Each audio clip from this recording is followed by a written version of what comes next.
Hello from Neil and me. Welcome to the programme. First tonight, more misery because, yes, you've guessed it, the weather. Freezing temperatures have again caused problems across the region and more snow is forecast for some. Essex has been particularly badly hit. There's been more than 20 centimetres or 8 inches of snow in some parts of the county, which has led to problems on the roads and criticism over the level of gritting. Hundreds of schools have been forced to shut, but one head teacher has hit out at the amount of closures. Malcolm Robertson has the story. Once again, it was Essex that suffered the worst of the winter weather in our region. The M25 was, for many motorists, virtually a no-go area. Twice the road was closed because of the conditions. The volume of snow may not have been as great as yesterday, but it still added up to a nightmare for drivers. Those hoping to cross the QE2 bridge into Kent were going nowhere fast. South Essex was where most of the problems were and where the snow was at its deepest, more than 20 centimetres. I wouldn't even bother because you ain't going to get nowhere, you're going to slide everywhere. The side roads are very bad, they haven't been gritted at all. I'll be turning back round and heading back out that way onto the gritted road, even though I actually need to go that way. Gritting lorries were out in Essex today, but there's been criticism of the way the county's dealt with the roads. We've had a number of incidents with lorries involved, and once that happens in the conditions like this, then obviously clear-up rates, getting through the traffic becomes a much more difficult issue. Such a severe start to winter will clearly put pressure on the amount of grit available for the roads, although it seems our counties have adequate supplies at the moment. Cambridgeshire County Council has more than 11,500 tonnes of salt left, enough for 58 uses. They've ordered an extra 5,000 tonnes for next month. Norfolk has more than 12,500 tonnes, enough for about 45 trips. The council has a contract with a private supplier, so maintaining salt supplies shouldn't be a problem. Hertfordshire County Council has 8,000 tonnes of salt left, enough for roughly 27 runs. It's monitoring the situation. We've got about 200,000 tonnes across the country. This is approximately 60,000 more than we had last year, so that just gives you an idea. It's quite a large increase in terms of extra resilience that we have for this forthcoming winter. Chelmsford County High opened today, but there were 350 other schools in Essex that didn't, which meant another day off for a lot of children. In the surrounding counties in our region, you could have counted the number of closures on one hand. Bad weather shouldn't stop life, and the girls must understand that a bit of resilience is what we need in life to cope with situations. And also, clearly, this is the beginning of the winter, and on that basis I could be closing my school 2 days a week, and I don't run a part-time school. Train services were also affected. There were delays on the Norwich to London line because of a points failure at Witham in Essex, and trains coming into our region from the Midlands and the North were affected by large amounts of snow in those areas. With Gatwick Airport closed at least until tomorrow morning, some flights have been diverted to Luton. And even in areas where there hasn't been much snow, there have been problems getting around. Pedestrians going by road to avoid icy pavements, an occupational hazard that means even busier times for hospitals. A few more broken limbs, arms and wrists than we would have usually. It's what we come to expect around this time of year in these weather conditions, to be fair. And all the indications are that we could well be in for a few more days of this. Malcolm Robertson, Anglia News.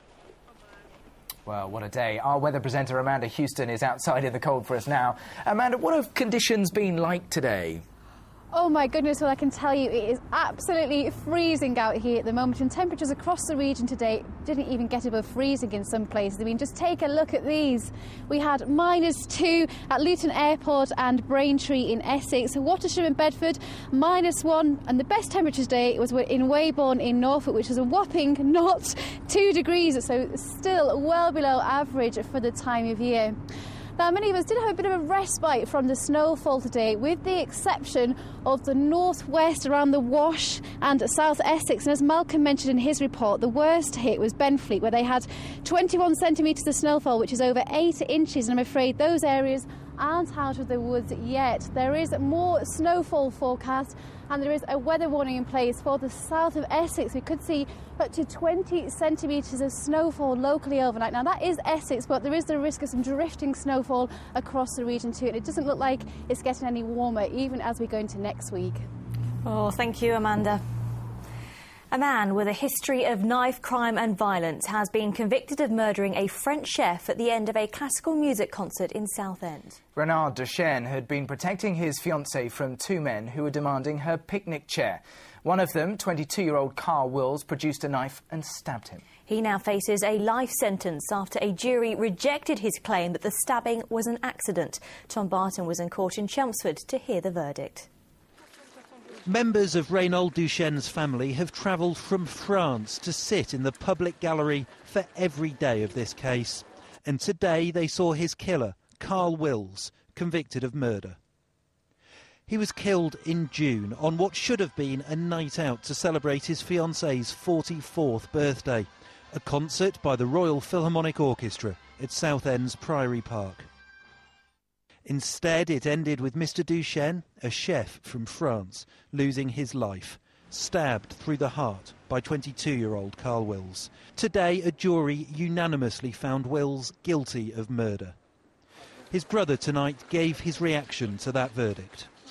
I'm pleased. I'm very pleased. I'm very pleased. This kind of guy have to be behind the wall, and that's it. Not in the street. I'm very pleased. Mr. Duchene and his fiancée Paula Haddlesey were leaving the concert on the night of June 26th this year when Wills started harassing her. He said he wanted her picnic chair. Reynold Duchene saw what was happening and chased Wills away. The pair got into an argument. Wills drew a lock knife and stabbed Mr. Duchene.